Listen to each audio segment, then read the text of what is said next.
আর ভোটে লড়তে চান না অভিনেতা চিরঞ্জিত, এমনটাই তিনি জানিয়েছেন। তিনি বলছেন যে বয়স হয়েছে, কর্মক্ষমতাও কমেছে।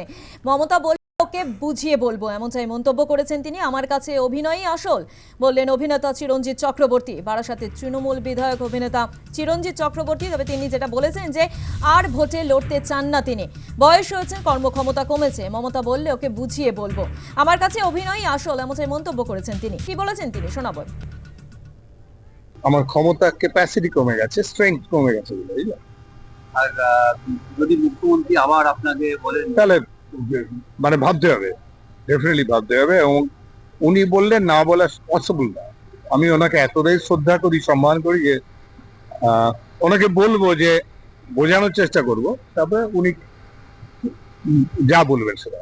রাজনীতিতে ফেমাস হওয়ার আমার কোনো অ্যাম্বিশন নেই। আমার সিনেমাই, ওটাই প্রথম।